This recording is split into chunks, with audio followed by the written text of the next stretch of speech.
One would think that more than any other region within the world, the West understands the tragic and unthinkable consequences of appeasement. So we must reject as inconceivable and unacceptable the notion that a terrorist-supporting, nuclear-armed and threatening Iran could somehow be restrained or controlled through a Cold War strategy of deterrence. It would not happen. President Obama has stated a nuclear Iran is unacceptable. I'm reminded when I read that from time to time of a conversation I had with two political figures in different parts of the Middle East. One leader of one of the countries that would be affected directly by a nuclear Iran told me there are three challenges and three problems we have in this region: Iran, Iran, and Iran.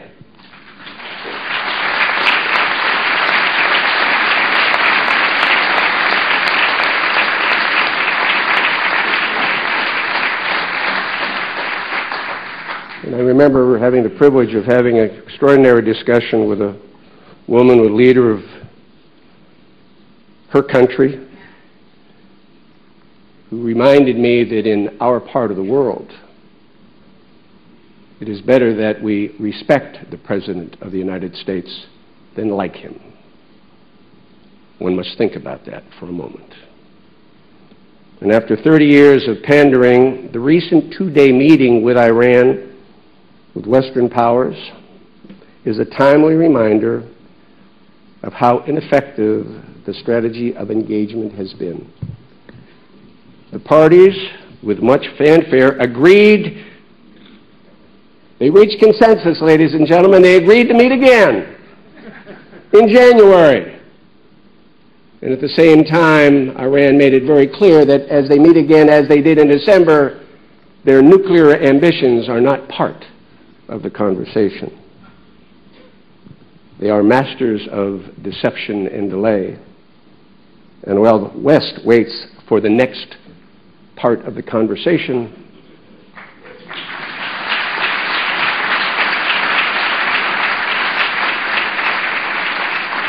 Iran moves closer and closer to its nuclear goals. Time is running out. And so, ladies and gentlemen, we gather today basically in support of your efforts, in support of the resistance, and a call for action. So, to a certain extent, as we appear before you, not so much to challenge you, but to challenge the rest of the world, particularly the Western world, specifically when it comes to removing MEK from the list of terrorist organizations, a challenge to my country, the United States of America. We must be loud and clear and consistent. The MEK is not a terrorist organization. It is a voice and a call for freedom.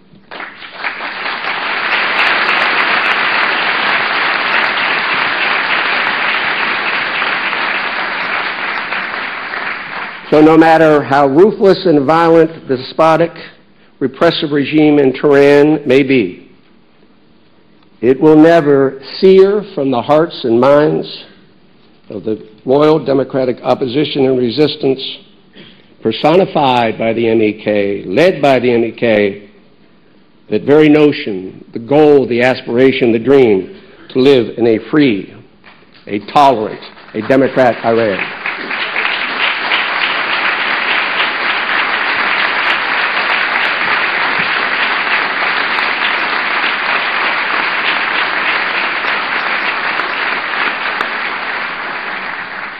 I thought it was fairly poignant that we would meet in Paris, and more poignant when I walked into the building earlier this afternoon when I saw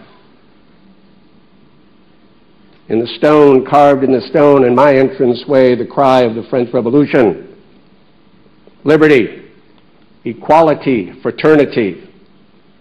We are in the right place and in the right building. There is a powerful reminder, given the presence of so many citizens from around the world, that the UN Declaration speaks very specifically to your goals and aspirations as well. The UN Declaration on Human Rights. There are 30 articles in that declaration, and I guess if we looked at Iran's conduct on a day-to-day basis, we would probably find reason to conclude that they have probably on a daily basis violated all 30 articles of the UN Declaration on Human Rights. But let me tell you what that first article says. All human beings are born free and equal in dignity and rights. That's just Article 1. And with your indulgence as an American citizen, let me share with you what I consider and what many people consider the most consequential words in my country's history. It's from our Declaration of Independence. You see, we started fighting in the 1770s and perhaps even before for the same freedoms and liberties and opportunities that you and the resistance are fighting for now in 2010 for your brothers and sisters in Iran. And we hold these truths to be self-evident. Self-evident. That all men are created equal. That they are endowed by their Creator. It does not say they are endowed by government, it says they are endowed by their Creator with certain unalienable rights. That among these are life, liberty, and the pursuit of happiness. And perhaps on this day at this place, the most appropriate and inspirational message comes from Mrs. Rajavi, who wrote,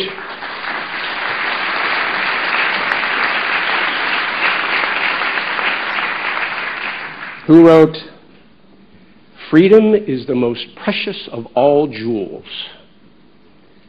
Freedom is the source of progress. For us, freedom is an ideal and a belief."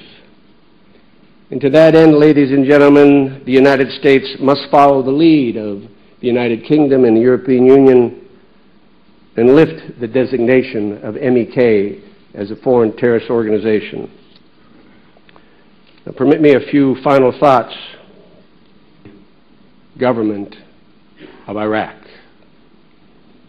And I'd like to think you would join with me as I join with you in saying to that government, tear down those loudspeakers and end the psychological torment afflicted on these men and women and children every hour of every single day. Put an end to the medical embargo and stop the provocative incursions into the camp.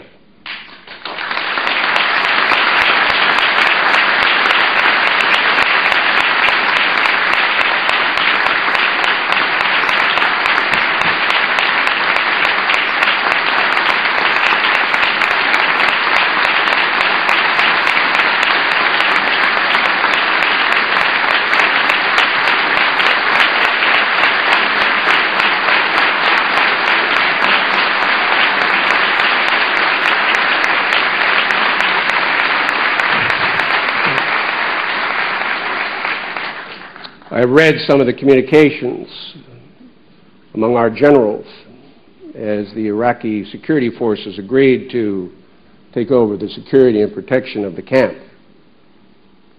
And I believe it's incumbent upon the al-Maliki government to honor those assurances every step of the way.